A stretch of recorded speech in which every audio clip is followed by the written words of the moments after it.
بسم الله والحمد لله والصلاة والسلام على رسول الله. بداية في أول الفيديو، لو أنا اتكلمت على المحافظ القديم اللي هو الزمرلوط، وقلت فيه حاجة كده ولا كده، ما تقوليش إن أنا عشان الراجل ماشي بقى بدأنا نتكلم عليه. لا، حضرتك ارجع للقناة عندي هتلاقيني من 3 سنين عامل فيه 5 6 فيديوهات، وبتكلم بقول الحق وما بغلطش في حد، واخد بالك. فالفيديو دوت بمناسبة المحافظ الجديد إن شاء الله. ربنا يسترها وربنا يعينه ويصلح حاله ويوفقه لما يحب ويرضى. بس في شوية حاجات عايزين نتكلم فيهم مع سيادة المحافظ الجديد. أولا، أنا عايزك نصيحة ليك وأهل بلدك هيسمعوا الفيديو ده، ويا رب يوصلوا لك الكلام. اعمل حصر لما هو موجود من انجازات في المحافظه اللي على ارض الواقع، مش اللي على الورق. مالكش دعوه باللي في الورق. ليه؟ لان محافظه الوادي الجديد للاسف هتلاقي انجازات موجوده على الورق غير الواقع خالص. فانا عايزك تعمل حصر للانجازات اللي موجوده على الورق، تشوف انت استلمت المحافظه بوضع شكله عامل ازاي على ارض الواقع، مش على الورق، واخد بالك. وبعد كده تشوفي ايه بقى، تفرقي بين الواقع وبين الورق، لان هتلاقي فرق كبير جدا للاسف. هتلاقي فرق كبير جدا بين اللي موجود في الورق واللي موجود في الواقع، زي مبادرة الحرير بقى ومبادرة النخيل والمبادرات اللي كانت بتتعامل كده، ايه، يتاخد عليها شو اعلامي وهي تنزل على ارض الواقع ما تلاقيش حاجة موجودة. فدي حاجة كويسة، هتستفادي منها جدا يا سيادة المحافظ، هتستفادي منها جدا ان شاء الله عز وجل في اخر فترة. ان انت مثلا في وقت من الاوقات ان شاء الله بعد عمر مديد لما تيجي تسيب المحافظة، هتبقى عرفتي، هتقولي انا استلمت المحافظة ازاي وبس وسلمتها ازاي. فضروري جدا تعرفي ايه اللي موجود على ارض الواقع، لان في حاجات كتير جدا اتعمل لها شو اعلامي وموجودة على الورق وهي على ارض الواقع مش موجودة. وحاجات كتيرة، انا بقول حاجات كتيرة والناس كلها هنا عارفة، أهل الوادي عارفين إن كان في شو إعلامي كتير بيحصل جدا، زي ما وقف كده قدام الرئيس وقال له إحنا مش عارف بنعمل في الحرير إيه ووصلنا في الحرير لإيه، وهو أقسم بالله العظيم إن محافظة الوادي الجديد تما ما طلعت متر حرير في مبادرة الحرير اللي المحافظ يعملها، واتصرف عليها ملايين. المهم، في حاجات مهمة جدا لازم حضرتك تاخدي بالك منها. زي، انا عايز دي تعتبرها تاني نصيحة، انا عايز وجهتك تكون للاهالي للوادي الجديد، لارض الواقع. انت النهاردة المحافظ، سيادة المحافظ اللي هو الزمرلوط، كان هدفه الاساسي انه يلم فلوس من الناس. دي مسألة مفيش خلاف عليها بين اي حد نزل الوادي الجديد. هو همه الاول ان هو يلم فلوس للدولة بس. اما فين مصلحة المستثمر؟ هل قعد مع المستثمر وقال له مثلا الايجار دوت ينفع ولا غالي عليك، ولا رخيص شويه نغليه؟ لا، دي ما بتحصلش.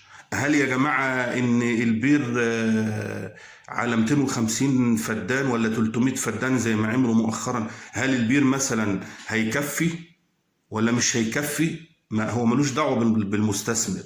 هو ليه دعوه بايه؟ بان هو انا دخلت للدوله كام، هو ده كان الاساس عنده.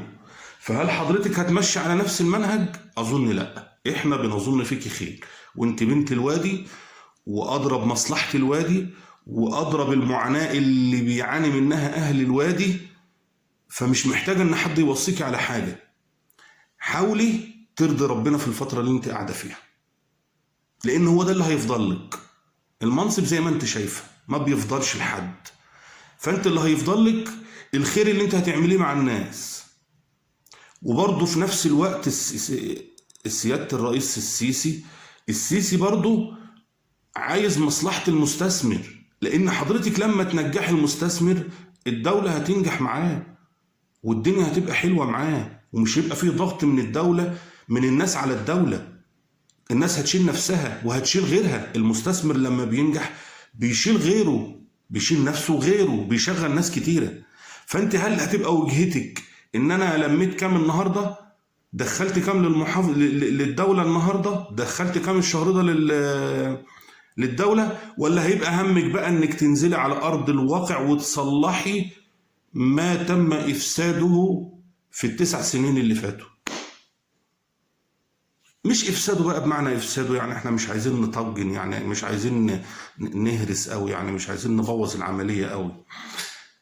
ما تم اهماله في فتره ال9 سنين اللي فاتوا، اللي اهمل في فتره ال9 سنين اللي فاتوا مصلحه المستثمر. اخر حاجه كان بيفكر فيها اللواء الزملوط مصلحه المستثمر. هو كان بيفكر في حاجه واحده بس، اخد منك فلوس ازاي. اقسم بالله العظيم انا بتكلم كلام احاسب عليه امام الله عز وجل يوم القيامه. وكل المستثمرين اللي موجودين في الوادي الجديد، سواء الفرافره، الداخله، الخارجه، باريس، بلاط، اي مركز من المراكز، عارفين الكلام ده كويس، ان هم اللواء الزملوط انا دخلت كام للدوله، وهو ده كان قمه نجاحه.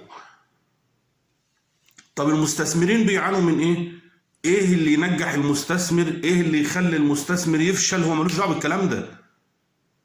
شوف انت لما بتروح المحافظه كنت بتتعامل ازاي يا راجل. ده احنا بنبقى داخلين بفلوسنا داخلين بفلوسنا على اسمه ايه ده اللي حاططه لنا في دخله مدير الصندوق ده، اسمه ايه ده، تخش اكنك داخل تشحت منه. لا معامله نظيفه ولا معامله ادميه ولا انه يدور على مصلحه مفيش. وبص على الصندوق، خدي بالك من الصندوق الاراضي اللي عندك في الخارج، خدي بالك منه كويس. الناس فيه ناس محترمه جدا، خدي بالك منهم كويس. فانت اول نصيحه لازم تحصري، تعملي حصر للانجازات اللي حصلت في الوادي الجديد من وقت ما انت في الوقت اللي انت هتستلمي فيه اللي على ارض الواقع، لان هتلاقي فرق كبير بين اللي على ارض الواقع واللي موجود في الورق. دي اول نقطه. تاني نقطه، هل هتبقى وجهتك الناس ومصلحه الناس، ولا هتبقى وجهتك ان انت دخلت كام للدوله؟ دخلت كام للدوله وتمشي على منهج الزملوط، يبقى ربنا يتولانا وربنا يعوض علينا. مشيتي وشفتي وعشتي في وسط الناس، وشفت الناس عايزه ايه ومصلحتها فين، وانت تخصص زراعه، ما انتش تخصص عسكريه زي الزملوط. او الزملوط ما كان بيطجن ما يعرفش حاجه، مش تخصصه، واخده بالك. انت تخصصك زراعه، واتولدت في ارض في بيئه زراعيه وفي وسط ناس فلاحين، فانت عارفه ايه اللي هيبقى للمصلحه للمزارع وللمستثمر الزراعي وتعمليها ان شاء الله. احنا رجعنا في ربنا كده، احنا رجعنا في ربنا انه يعوضنا خير فيكي. بدر تظن الزملوط كان قاعد 9 سنين، مش عارف، المهم اظن 9 سنين.